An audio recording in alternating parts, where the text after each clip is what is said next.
네, 다음은 오늘 장 준비하기 위한 준비 뉴스들 보겠습니다. 첫 번째 소식인데요. 어제 저녁에 나왔습니다. 현대차와 기아의 중고차 판매 진출 가능 시점이 내년 5월로 당초보다는 1년이 미뤄졌습니다. 대기업과 중고차 업계는 지금 대기업의 중고차 판매 시장 진출 제한하는 사업 조정 절차를 진행해왔는데요. 중고차 업계에서는 대기업의 중고차 판매업 진출을 2년에서 최대 3년 연기할 것을 요구했고요. 대기업 측이 이를 받아들이지 않으면서 입장차가 좁혀지지를 않았습니다. 때문에 중기부가 나서가지고 중재를 위한 사업 조정 권고안을 낸 건데요. 권고안에 따르면 현대 기아의 중고차 판매업 진출은 1년 미뤄졌습니다. 어느 정도 중재가 된 거라고 볼 수가 있겠고요. 따라서 내년 5월부터 중고차 판매가 가능해지게 되고 내년 1월에서 4월에도 각각 5,000대 내에서는 시범 판매가 이번에 허용됐습니다. 네, 다음 주에는 저희가 마스크를 벗고 이제 야외를 좀 활보할 수가 있을까요? 네, 이 부분이 관심사인데 정부가 다음 주부터 야외 마스크 의무를 해제하는 쪽으로 가닥을 잡은 것으로 지금 파악이 되고 있습니다. 오늘 발표 나올 것 같아요. 네, 김무경 국무총리는 오늘 중대본 회의에서 이 같은 방침을 확장해서 밝힐 것으로 예정이 돼 있습니다.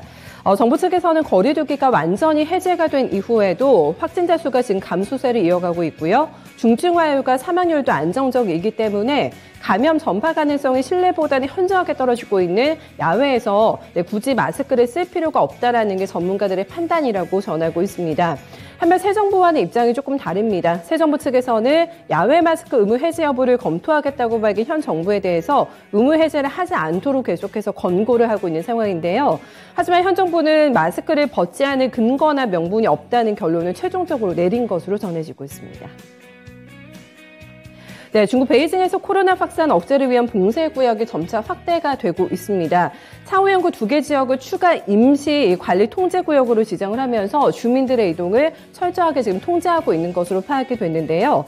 베이징의 최대 번화가 중 한 곳인 거마오하는 지하철로 2장거리 정도에 있다고 합니다. 지금 당국 같은 경우에는 관리 통제구역 내에서 아파트 단지 입구마다 철제 펜스를 설치하고 있고요. 경찰과 보안 요원을 동원해서 이동을 통제를 하고 있습니다.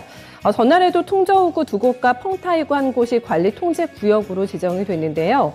한편 베이징 인구의 90%를 차지하는 12개 구 같은 경우에는 지난 25일부터 격일로 점수 검사를 진행하면서 숨은 감염자를 찾아내는 데 현재 주력하고 있는 상황입니다.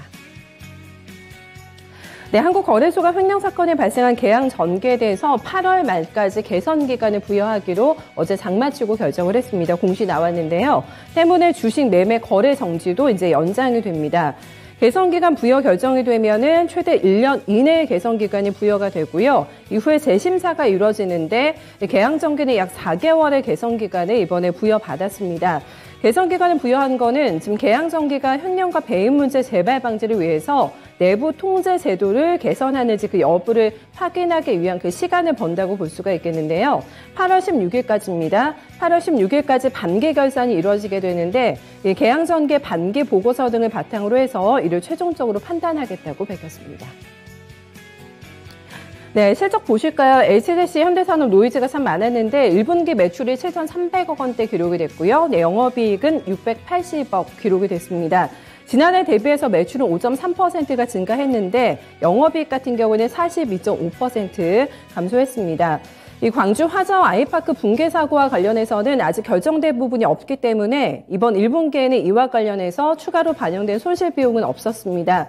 현재 절차가 진행되고 있는 안전정밀 진단 결과에 따라서 세부적인 손실액 비용을 확정하고 추후에 반영할 계획이라고 밝혔습니다.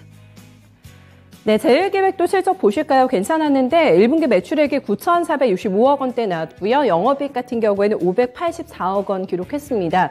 영업이익이 많이 뛰었는데요. 지난해보다 43% 증가한 것으로 발표가 됐습니다. 1분기 사상 최대 실적을 써냈는데요.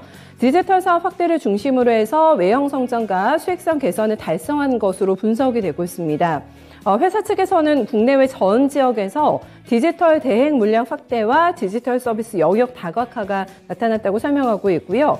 디지털 실적이 31%나 실제로 증가하게 되면서 전체 사업에서의 비중이 51%로 확대된 점이 가장 눈에 띄었습니다.